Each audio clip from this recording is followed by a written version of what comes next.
Welcome to the UBC Research Data Management Strategy Town Hall. This is the first event of several that are being planned over the coming months to get input from the wide campus communities around our research data management strategy at the institution with respect to new developments around research data management policy in the tri-agencies. If we could begin with the land acknowledgements, I'd just like to say that I'm located at the Vancouver campus, which is on the traditional ancestral and unceded territory of the Halkomelem-speaking Musqueam people. And I know many colleagues are situated around the Lower Mainland in different sites located on Musqueam, Squamish, and Tsleil-Waututh First Nations territory. And for our colleagues joining from the Okanagan, we also acknowledge the site of that campus in the city of Kelowna on the traditional ancestral and unceded territory of the Syilx Okanagan Nation.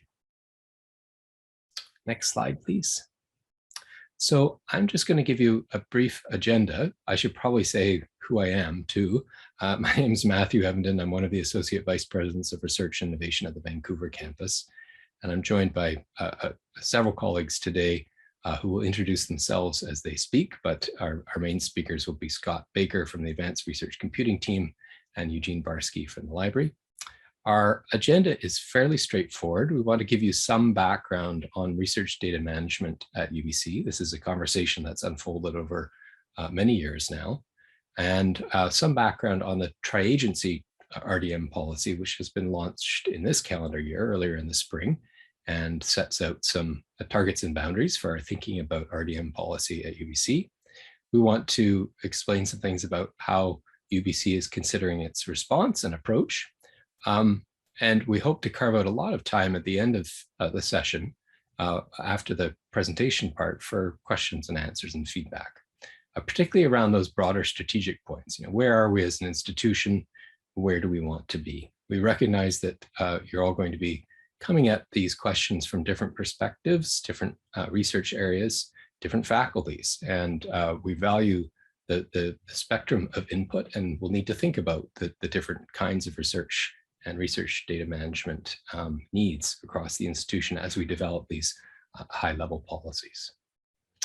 Next slide, please. So in terms of the process for the webinar, you've all probably been in a few of these by now. We'd encourage you to put your questions in the Q&A box at the bottom, because that way certain of them can be voted up. But you can also place comments or questions in the chat. Quite apart from the session today, you can provide feedback and guidance at any time on the Research Data Management website. And we have a feedback form that you can fill out. And we've got the address at the bottom there. I assume a clickable link will be provided at some point later in the documentation. Okay, next slide. Just quickly mention that the RDM Strategy Steering Committee has been operating for some time. It's under the joint sponsorship of the VPRI office, the Office of Chief Information Officer, and the University Librarian. It has a steering committee which is made up of a range of individuals, both faculty researchers and staff from both campuses and from a wide range of different areas with expertise in this area.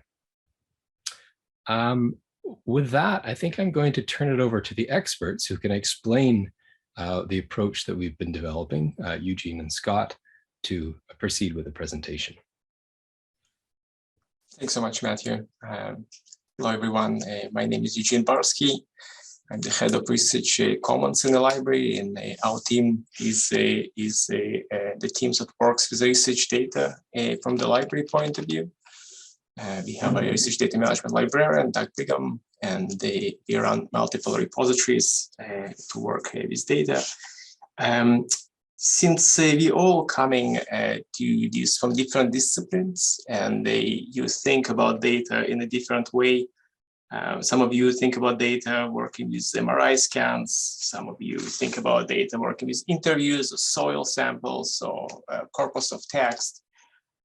It's really not easy to define research data management and research data for everyone, But we are trying to do that, and we are using something called CASRAE glossary, which is a glossary and dictionary that has been developed around 10 years ago to bring us to the same page when we talk about research data. And if you Google CASRAE dictionary, it's a standard language that we have been using for a really long time. So we define an UBC, and that's the same definition that is being used by tri-agencies. Thanks, Nick, for putting the links in the chat. It's the same definition used by tri-agencies as data created and generated as part of research project, and exists in many formats. As I mentioned, it's numerical data, text, transcripts. It can be artistic data as well as a painting.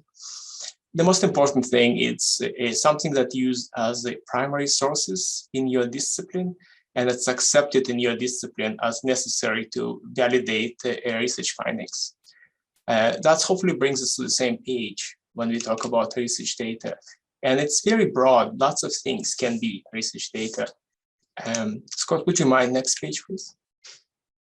Research data management, as we see it, refers to the life cycle of where research data is as you go through your research process. It starts with a planning for research data, as you can see in the graphic. Many of us don't do a good enough job, including myself, for planning for data, and then we are surprised of the outcome.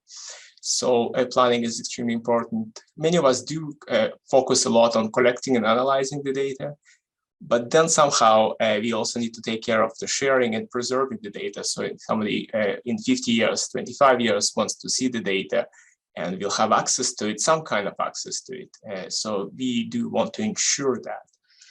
So we define it as a processes throughout the life cycle of research project to guide the collection, documentation, storage, sharing, and preservation of research data.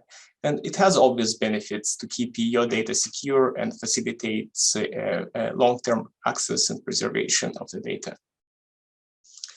Scott, next slide, please. I just, sorry, Scott, sorry, one slide back. I just want to ask if anybody has comments or questions about the definitions that we have used, because those are different in different disciplines. And we want to know if anyone has any feedback or what's your thoughts about the research data in your disciplines. Feel free to type it in the chat, as it's not a real question. You'll take a minute to address them. Bit awkward in this kind of town hall.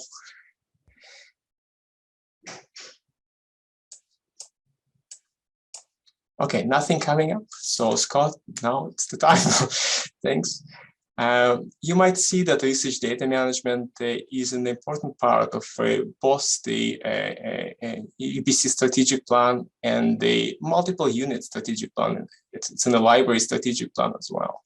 So on strategy number 7 in our strategic plan, we can see that UBC strives to enhance research infrastructure in many areas of scholarship. That includes our great colleagues at the ARC, with the high performance computing, but also includes technical and scientific support for research data management and data science. And that's what more or less we are doing right now. We're trying to address those issues for a while in UBC now. Next slide, please. It also made its way into the Indigenous Strategic Plan. This is a specifically challenging work that we have been trying to address for a while, because working with Indigenous data is subject to OCA principles, and it's extremely fascinating area to work with, and it's in our Indigenous Strategic Plan as action number 13.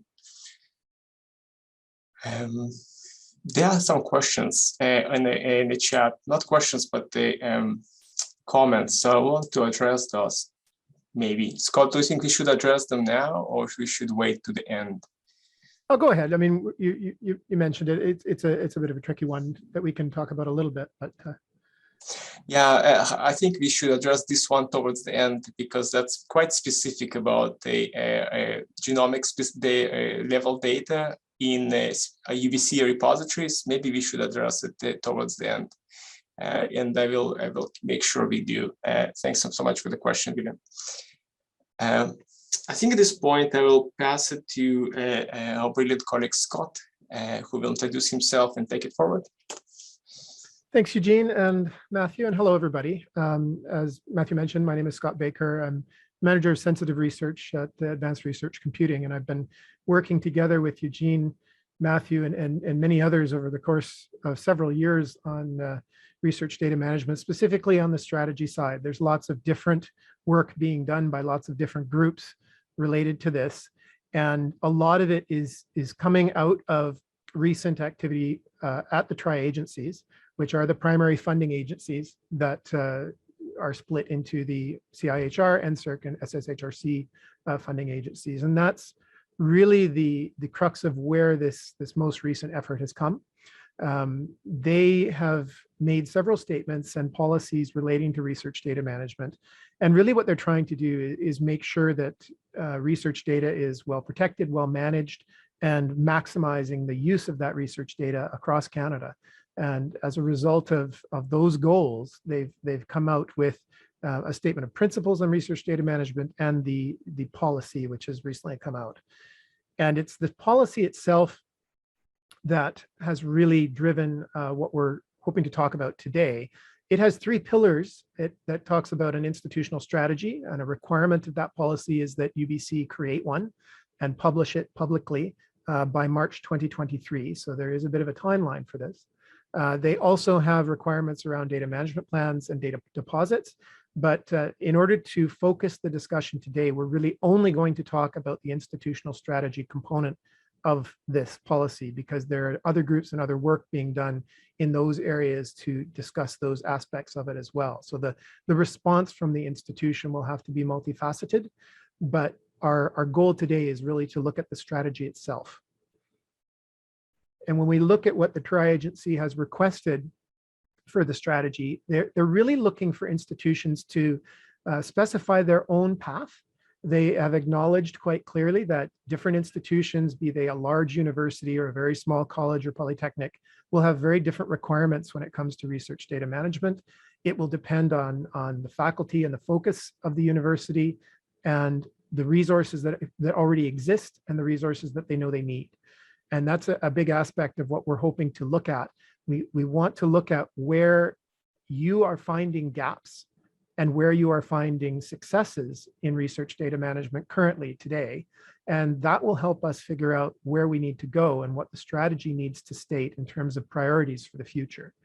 So as we start to discuss this, an important thing to consider is, when you think about your day-to-day in research, when you think about what's working and what might not be working, where you might need support, this is really identifying those gaps. And this is coming right from the tri-agency. They want the strategy to look at the gaps and figure out how to address them.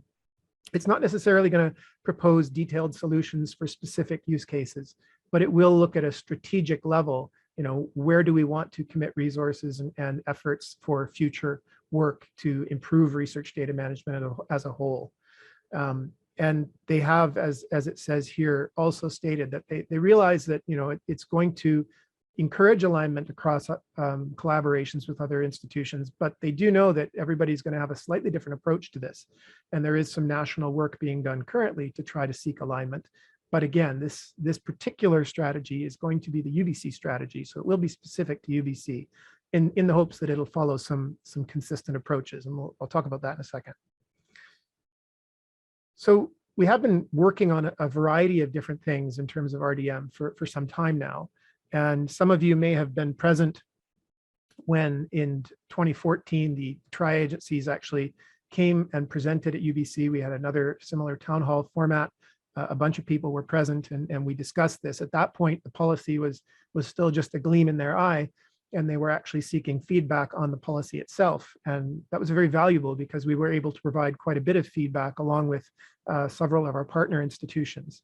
And the final policy has been shaped by that feedback. This is really good. Currently at UBC, there's lots of work being done, as I mentioned, in terms of DMPs, and there's the DMP assistant to assist people in creating those. There's the various data repositories, Dataverse and the Federated Research Data Repository across Canada. There's the ability to get privacy and security consultation and assist with architectures that also help with your research data management. There's many different workshops and training opportunities. The research data management series is just been going on and is still continuing, and there's a great deal of resources available through that. And of course, there's websites and guidance information as well. These are some of the things that are happening currently. A lot of this is linked to from that same research data management website we've mentioned previously. But in addition to that progress, we've also made some specific progress along the lines of trying to create this strategy. Now, we talked about alignment with other institutions, and one of the ways we've been trying to do that is by following a fairly well-established framework to do a self-assessment of where we actually are with research data management today at UBC. The framework we're following is called RISE, not to be confused with the UBC RISE system. This is from the UK Digital Creation Centre, and it's called the Research Infrastructure Self-Evaluation. And there is a model. It's also available on the website that we've linked. You can go and look at that model. It takes a little bit of digesting. It's not a lightweight thing. They ask a lot of different questions, but the crux of the question that the model is trying to look at is where are we today and where do we want to be? And that's really what we want to have feedback from everybody here about. We want to understand what the gaps are, where the successes are, and we know that some groups, and I'm saying groups because sometimes it's faculty, sometimes it's disciplines, sometimes it's departments, have fantastic research data management procedures already in place, and others are struggling to just start getting their feet into the water and delving into that area. So there's a vast array of different levels of maturity across the institution, and sometimes there are certain areas in which we're doing quite well and other areas in which we definitely need to improve. So we're looking to also, and wanted to just mention this as part of the whole process, make sure that we do this in alignment with the research ethics boards so that we don't have any duplication of effort for people who may be trying to manage and plan for managing their data and then having to fill out a separate form with their ethics application compared to their data management plan. So that's really in a nutshell a lot of the background, and we don't want to necessarily tie people down to the model that we're trying to follow in evaluating where UBC is currently at with research data management. We'd like to keep the questions more open-ended and find out again in terms of your day-to-day. If you think about research data management, and we've left the life cycle diagram up on the screen here, just so that you can think about all the different stages of data across that life cycle. So research data management really does cover all of the aspects of the life cycle. It can be anything from planning, collecting, analyzing, sharing, or preservation. Quite often people, I think, equate research data management more with the latter part of that life cycle, but it really is all about the entire life cycle. The active storage, the active analysis is covered by it as well. So as you think through that life cycle, try to consider what is working well for you, where you might be finding gaps and challenges, and really at a high level across the institution, what is the priority areas that should be looked at, should be addressed by the strategy to improve research data management as a whole across the university. And it's a difficult question to answer, and everybody, as was mentioned earlier, is probably going to look at it from their own lens. But I really want to stop there and see if anybody has any thoughts, questions, pain points, success stories they would like to share. I know it's difficult in a venue such as this, so feel free to use the chat or the Q&A to do so, and we're happy to review those with you. But also, if you have questions about any aspect of this, more than welcome to ask those as well. And I'll open it up for the other members of the panel to feel free to contribute anything they might want to add. Yeah, thanks, Scott. One other thing I might add is just a reminder to everyone that we will be having further workshops which are geared towards specific areas, and hopefully we'll have numbers that will allow it to be a bit more conversational. So we would plan in the abstract to have a CIHR group meeting, NSERC, SHIRC, and also one specifically on Indigenous data.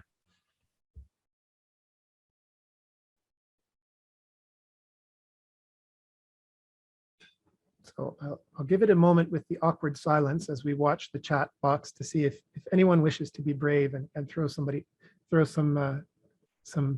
either stories or thoughts.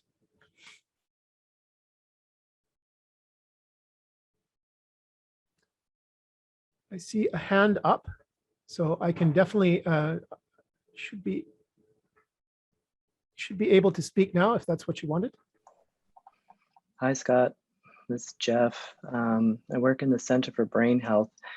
So I'm just curious how closely you're working with the ethics boards on making sure that people have examples for the language that they need to use in their approvals to make sure that their data is shareable.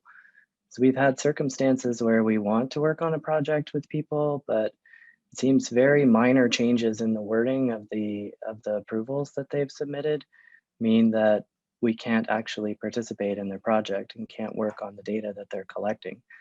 So I'm just wondering if this is a general problem or something that's particular to us, and what guidance the university is going to provide to ensure that everyone can share what they intended to share in the end. Well, I can certainly say that I'm well aware that it's not specific to you. It is a general issue that comes up across the board in research. In terms of where the steering committee is working closely with ethics, we have Laurel Evans on the steering committee, so she's definitely involved in these discussions, and that's bringing ethics closely into the strategy discussion. Our discussions are probably a little bit different in terms of the research data management strategy than the sort of the nuance around how to plan for forward-thinking consent, which I think is more what you're referring to. I do know that there's some excellent work being done in that area, but I think that, I mean, I appreciate the comment, and that is something that we could certainly consider as part of the strategy to make note of the fact that we have to make a strong case to have that forward-thinking consent be a component of research plans. And that is definitely part of the data management planning side of this as well. I don't know if anybody else wants to add to that. You may have a little bit more closely connected to that topic. Well, I think Eugene put it in the chat. Laurel Evans is present. If you wanted to speak to this, Laurel, you could raise your hand and we could unmute you.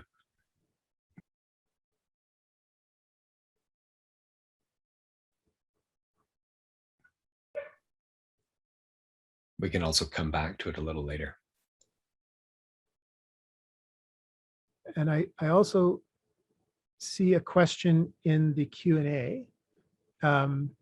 But let me just add one thing related to that topic too. If you're interested in seeing some consent, and as I say, yes, there is some stuff in the chat around that language from Portage. I know that there's also some really good information around that from a genomics point of view that comes out of the GA4GH. They have a whole working group and governance committee that works on consent around genomics specific, but it's much broader than that in terms of the language they recommend that is designed to facilitate sharing and collaboration rather than having very narrow consent that can sometimes cause that problem where down the road it's more difficult to continue to use that same data. So that I would definitely have a look at that area as well. It's kind of unrelated, but an interesting point. And Eugene, do you want to, you're mentioning you wanted to talk about the persistent identifiers? It's not related to strategy consultation that we are trying to answer, but the persistent identifiers is definitely something we have been thinking for a long time about. You do assign DOIs for enhanced discovery for datasets, but William is asking about the PIDs, which is a short for persistent identifier, specifically to unique participants, which get assigned in multiple systems in different ways. There are standards and some kind of interoperability. So we can assist, we can discuss that. But It's about what kind of standard you are using, and if your systems are allowing these specific PIDs, that PIDs for instruments, that PIDs for individuals, that PIDs for organizations, and they're sometimes standardized and sometimes not. So if we take it offline, we'll try to help. Thanks, Eugene. Okay, I see a couple of things in the chat and one in the Q&A. So I'll start with the one in the Q&A. It's referring to the variety of different options that UBC provides for data collection and data storage, and that a lot of times this is not well understood by researchers. And the question is more, do we see education playing a role in the strategy? And I think I can answer that quite easily, that absolutely. It is one of the sort of pillars of the maturity model too, that looks at how well RDM is understood, communicated, and whether there's training available at the institution. So that aspect is certainly something that is being looked at. And I think that there will be a component of the strategy that would look specifically to both making sure that an awareness component as well as a training component. So they're kind of different things. The awareness that what's available, what's out there, how to use it in terms of both data collection, data storage, and RDM processes as well. But then also training in the use of some of these specific tools, and combining that into the strategy to make sure that there's a consistent message, I think will be key. Some more coming in the chat. There's one here that's saying that we're hearing that there are gaps in terms of guidelines for researchers and communities working together respectfully for the collection of disaggregated data, and it in brackets says the grandmother perspective report also highlights. It says, as you mentioned, this often corresponds to the planning section of the life cycle. It's more just a statement about that being a gap. So thank you for that. I don't know if there's a specific question.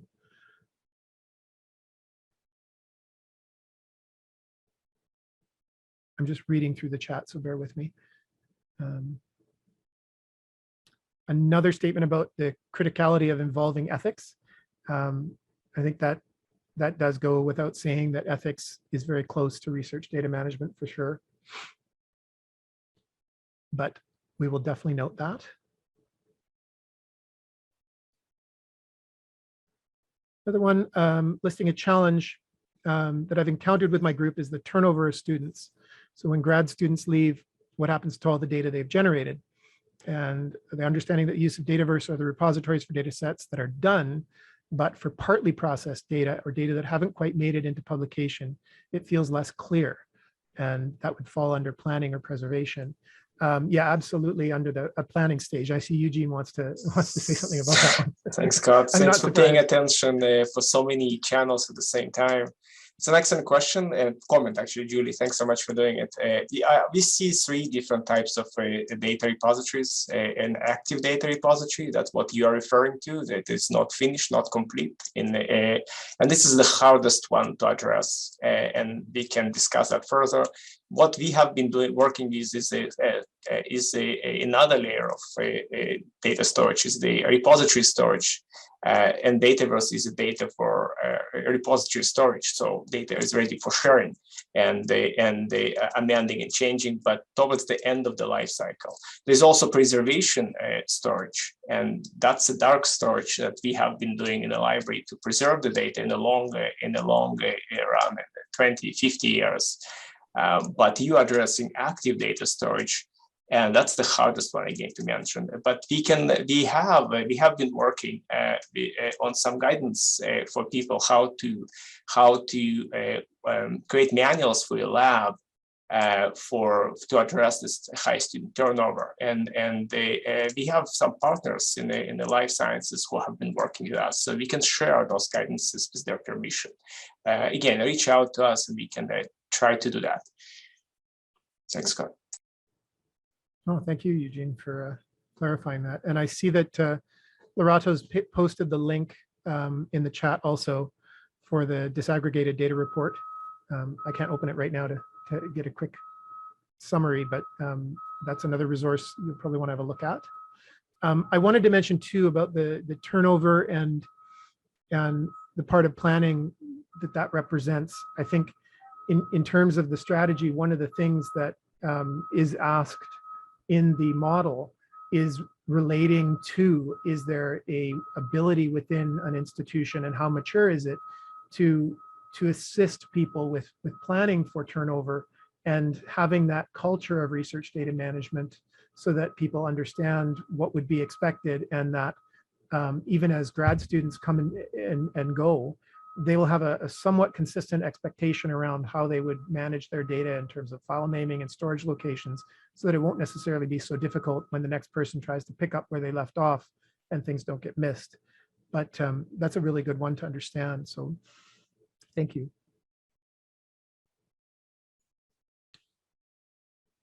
I see some more resources that are coming out. That's fantastic. And some discussion about open science framework.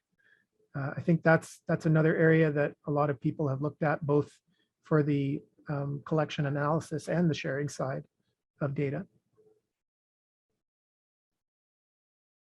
Was there anybody who had any good success stories they wanted to share with respect to research data management? I know that we've heard some over the years where there's some very good research data management practices and established, quite mature processes within various disciplines and departments. I don't know if anybody on the call has a success story they'd like to share.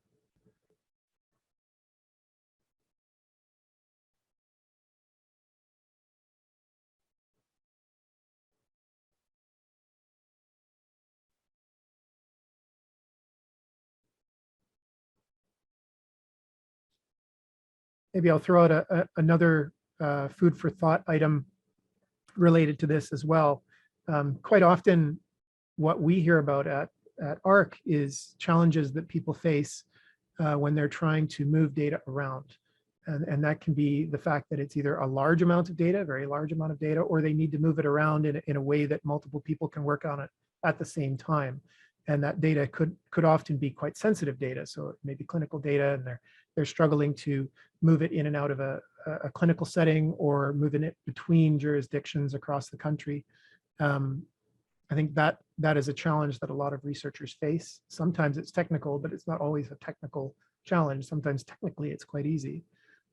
Is there anybody that has any stories or thoughts around the aspects of transferring data and maybe transferring data of different types?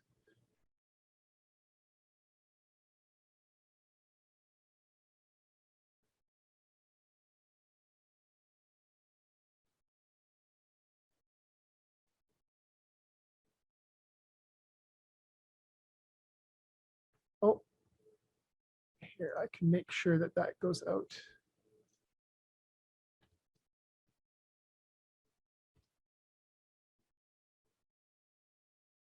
There, I've reposted that report. I saw that.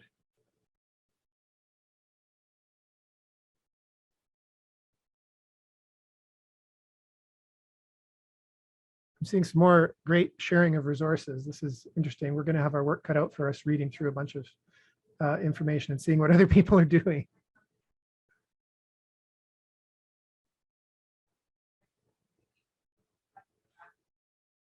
Perhaps another food for thought item, and I'll encourage anybody else who wants to chime in with any thoughts, are perhaps how people are working together in collaboration with other institutions, and how that plays into research data management in cases where you may have shared data, or even data involving a third party that is coming in, like an industry partner or a data provider or the health authority, groups like that.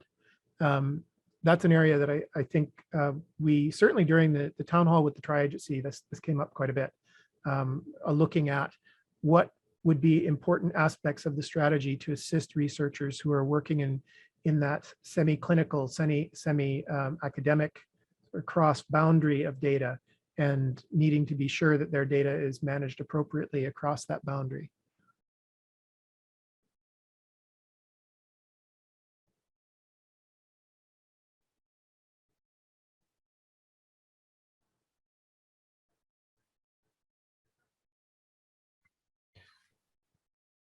Scott, I admire your attempts to initiate discussion here. sometimes it's hard to know in a webinar format just where people's priorities are and so forth. But that raises the question, the good question at the end here. We've talked about gaps and challenges.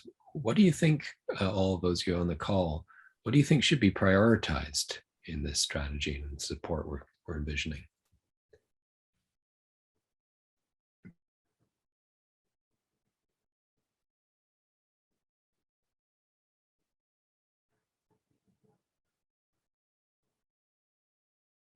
See a hand raise. Oh, I did see a hand raise. There it is. Okay. William, I'll unmute you. Hi there, Bill Gibson here from Medical Genetics. I mean, to offer a suggestion, certainly data that is likely to be integrated into national or international strategies should certainly be prioritized for data management and access. Again, my previous questions have all related to genomics level data, and actually having a place to put that where it is known to be secure, but also at some level accessible to peer reviewers or to future researchers does seem critical. So I'll offer that as a contribution to the discussion. Certainly, and thank you. I mean, that falls into partly the strategy and partly the data deposit component of the tri-agency policy. And there's a lot of discussion that's been had around that. I know some of the challenges of that firsthand. I used to work at the Genome Sciences Center, so I understand the magnitude of data that when we start talking about genomics data that we're really referring to, and some of the repositories that currently exist would struggle with that size of data if it was even available in a secure sense to be able to deposit it that way. I know the tri-agency has talked about the findability of data, not necessarily the data itself, but at least allowing the metadata associated with it to become findable for those cases where the data is too sensitive to share directly. But I think that's a notable point that in terms of strategy, it is important to make sure that we're supporting those large data sets and the sensitive data sets. It's similar in a way to special considerations we have for a bunch of different kinds of data. So there's the clinical sensitive data sets, there's the intellectual property type of data sets, and there's also the indigenous data sets, which all have different sort of needs and require special handling and care and are going to have to be looked at through the strategy.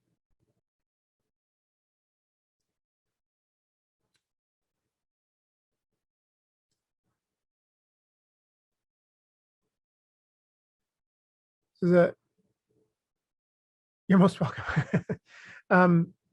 Another thing that we can often sort of get caught in is looking at specifically the clinical data, because that one's fairly clearly understood to be sensitive in many respects. Is there anybody on the call who's dealing with other types of data, perhaps something in the social sciences and humanities, where it's not what we would traditionally understand as a challenging data set, but actually is a challenging data set, or a very different kind of data? We often deal with tabular data in a lot of senses, but social sciences and humanities are often dealing with very other kinds of data, like images or scans or even tangible pieces of data, or audio recordings, all kinds of things.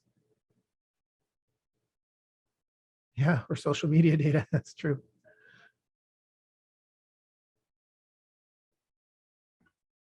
I think Gabrielle also added a question in the Q&A, that other tool. Yes, I saw that one too. So that was the statement, emphasis on mapping out the data lifecycle before collection, not after. And I think that plays into a couple of things. One, I know the tri-agencies are trying to really encourage that behavior through the data management planning aspect of the policy, but I think the strategy is going to really be able to support that by prioritizing that training and awareness piece that we talked about previously, and making sure, and this goes back also to what some people were saying about the importance of involving ethics, to make sure that the questions that are being asked as part of the data management planning process are aligned with the questions that are being asked as part of the ethics process, and that sufficient supports and examples exist to really guide people through, not just in creating a data management plan, but creating a good one that really does cover all the bases that will make their lives a lot easier.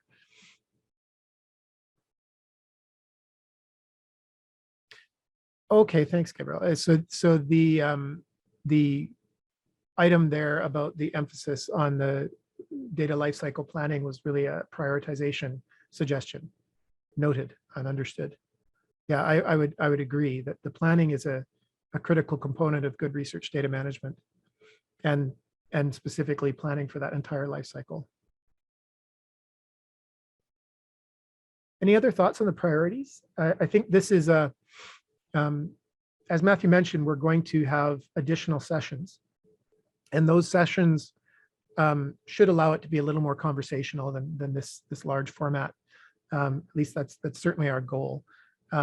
But this is a great opportunity to try to, get us thinking as a committee about where people's priorities really should be focused in the strategy, when we're looking at all the different things that we could improve across the whole spectrum of research data management.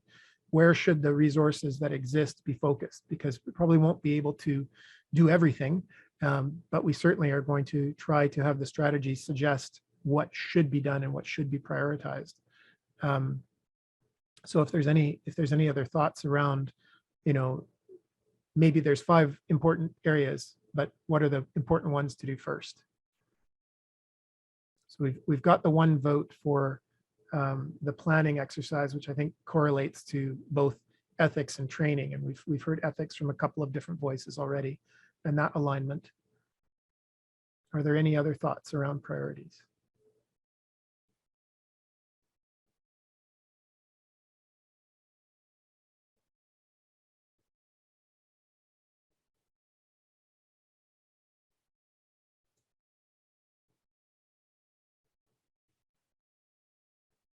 Well, why don't I pop, here's one. So I'll just read this out from a submission we just got. Providing resources for archiving data is important. The strategy should also address the need for a cultural shift to make RDM part of the normal lives of researchers, and rather than an afterthought.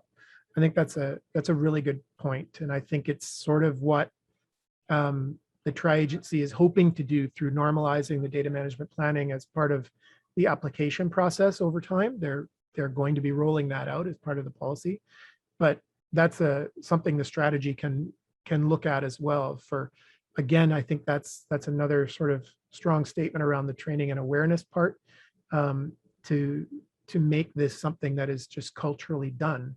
I think that would help with several of the themes that we're hearing. So, with turnaround of research project group members, I'll say it's not necessarily just the student turnover, but just anybody involved in the project coming and going. With good research data management, you're sort of better prepared for that. But it also aligns with the planning process across the whole life cycle, and also with the ethics component as well. So it's kind of good. We're getting a bit of a consistency in terms of theme.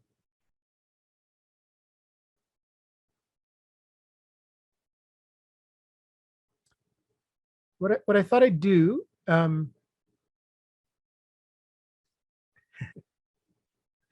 is pop over to the next slide just to get this up on the screen for everybody. Matthew mentioned this earlier, that we're planning additional sessions, and these upcoming sessions, as you can see, are themed around the tri-agency, and one specifically around Indigenous data. That doesn't mean that you're not welcome to attend all of them, or attend one even if you're not normally working in that sort of area or venue. So if you normally work in NSERC type projects and can't attend November 16th, you're more than welcome to come to any of the other sessions or all of the other sessions. These will be web meeting format sessions, so not the webinar format, where we can all talk and discuss and try to work through some of the finer points of this. and we strongly encourage you to register for these and join, or encourage your colleagues.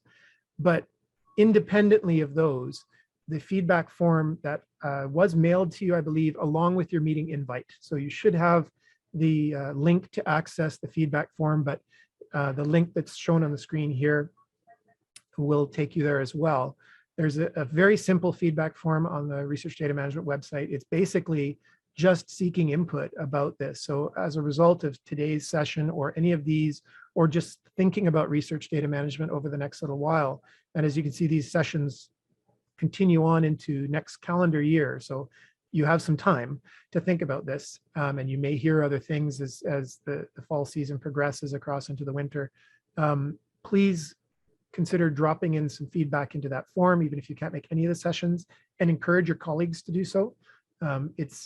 It's one of those things where the more information we hear from everybody who's sort of on the ground and working with research data and trying to do good research data management, the more we can hear from everybody, the better that strategy will be able to become.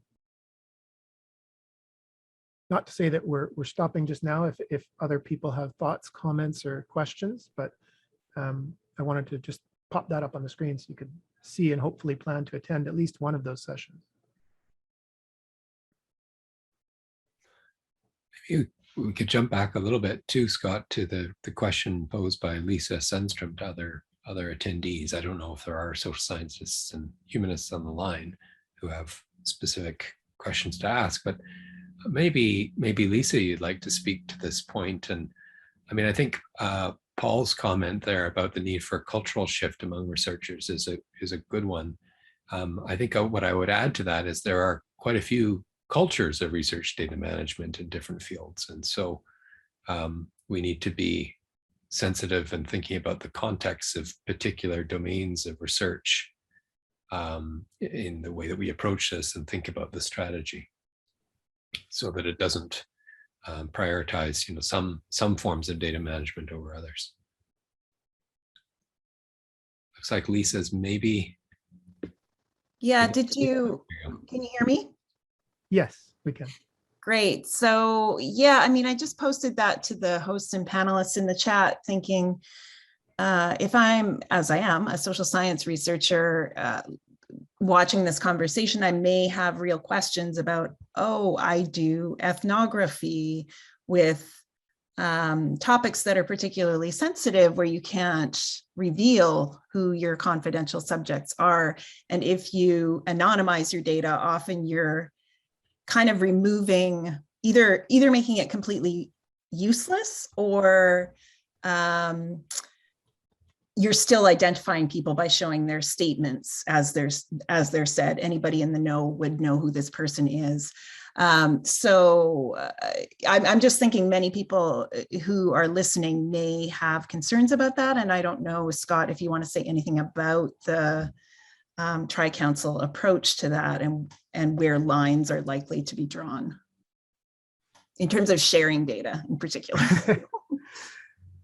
I don't know if I can speak too much to it, because I think they're still figuring some of that out.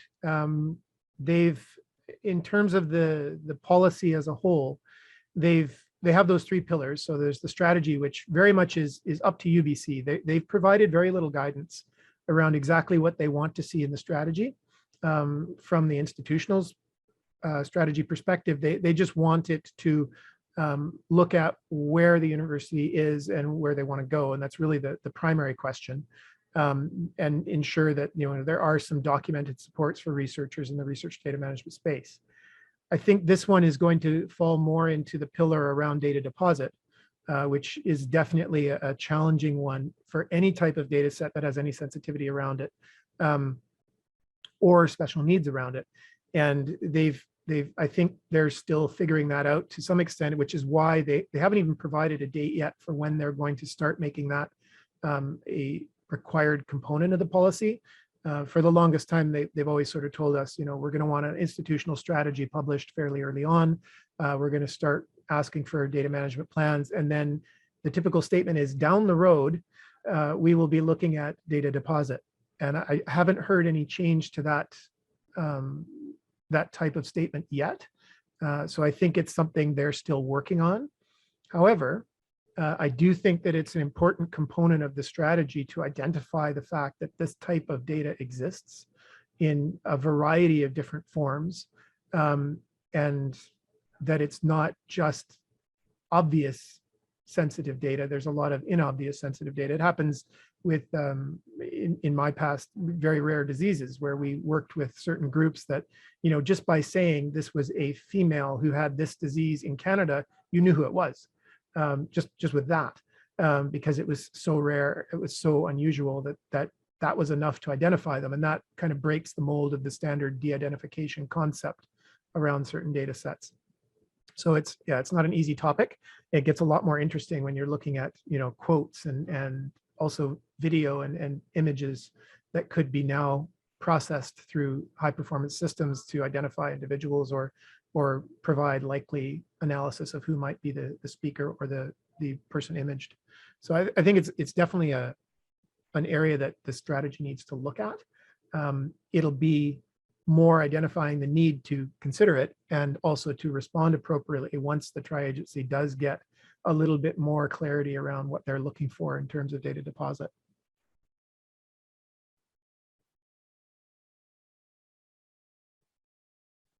We have a few minutes left. I don't know if any of the other panelists have anything they'd like to add. I think we may have missed anybody else from the steering committee who's on the line as well. I think Laurel's just jumped in with a comment in the chat.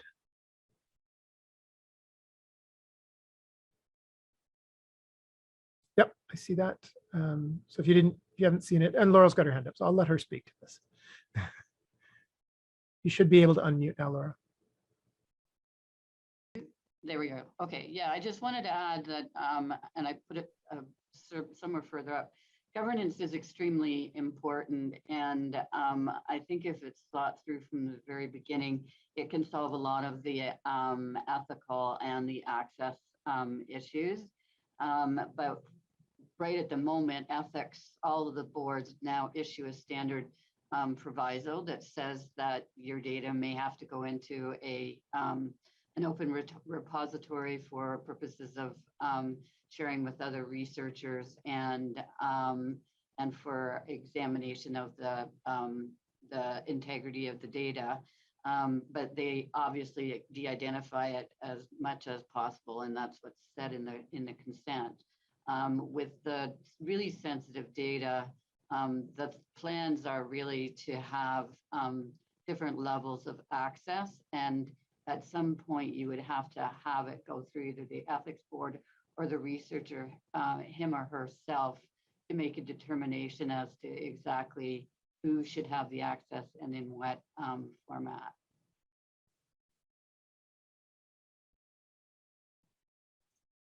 Thanks, Laurel.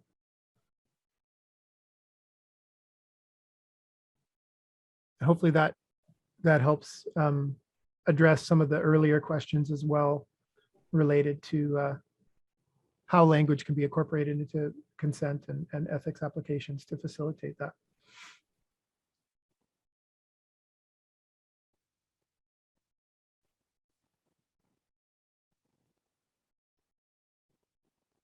Did anybody else from the steering committee want to jump in and add anything?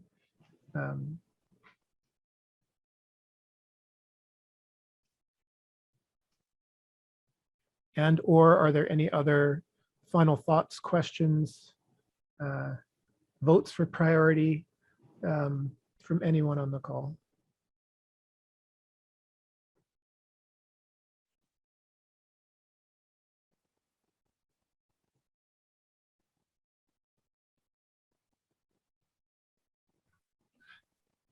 Maybe just one comment I'll make is that I know it's difficult to find a time that everyone can attend. And so many of you may have colleagues who are really interested in these topics and have views to share. And if we could rely on you to spread the word and certainly share the fillable form link so that people can write in with comments, we would really appreciate it. I see Bill Gibson again. I think you can unmute yourself if you want to talk. Yes, thanks very much, Scott. I mean, if I could offer, I guess it's a question, but it's hard to know how one would actually answer it. Since the concept of jigsawing has come up, I also asked this question of Phil Richmond in a previous RDM session. You know, the idea that someone out there might have access to some information that is not deposited at UBC, but might then be able to re-identify a study subject by synthesizing information that they had access to at, through UBC Library, for example. I mean, I think this specter is often raised, and I'm not sure we as a field have a good handle on what the risk is of that actually happening, because it is always possible to imagine that it could happen, but it's very difficult to quantify that risk. I'm curious to what extent that has been discussed in RDM circles, for example, like among you folks, plus also people at other institutions. How big is that risk? It's being discussed at a lot of different levels. So, my day job is more on the information security side of things. So these kind of mosaic effects or jigsawing is another term for it. They definitely come up. They come up in a lot of different venues and circles, but I know that it's been discussed with the folks at FERDR in terms of some of the policies that they put together around how they would handle the deposit of identifiable data directly, but also that data that has a high potential of being linked to other data sets. It's really about data linking. That's the key here. And I think you're right. It's a very difficult question to answer because it really is still unknown, and the algorithms by which we can combine data sets using things like machine learning to work together and re-identify are still changing, and the power of the systems on which those algorithms can run are growing. So I think it's an evolving discussion that's going to continue for some time. It falls, again, quite strongly into that data deposit side, but it also, I think it also plays into the fact that a lot of different groups are trying to put some sort of a labeling on data around what the likelihood of this data to either be a source of data linkage that would allow for re-identification, or that could, in conjunction with somebody else's data, allow for re-identification. Because certain data sets, it seems like you're only missing one component, and then you can re-identify very quickly, whereas other ones are more esoteric, where you might be able to re-identify, but it would take a heroic effort to do so. Some of this can also be dealt with through consent as well, because if the consent is properly worded, then those kind of concerns are potentially mitigated by the fact that people want, and I have seen studies that look at the desire of a lot of participants in studies to have their data used in its maximal sense. They want as much value to be gained in the research space from the data they've provided as possible. And so helping to work that into the consent so that they understand that there's a risk of re-identification through data linking, but they're still consenting to it anyway. And I have seen some of the work, again, with that group out of the GA4GH has specifically addressed that point. So again, I would probably point over to that working group's stuff. I think it's called their governance and policy group, I believe, but don't quote me on that. I see a whole bunch of information coming out in the chat from Eugene. Thanks, Eugene, for keeping that going. We have hit just past time. It's just after 3. So maybe I'll give Matthew the final word, but I'll encourage everybody to, again, sign up for one of the focus group sessions, encourage your colleagues, and feel free to yourself submit feedback through the feedback form as many times as you wish. It's not a one-shot deal. If you think of something a month from now, you're more than welcome to come back and send us more feedback at that point in time.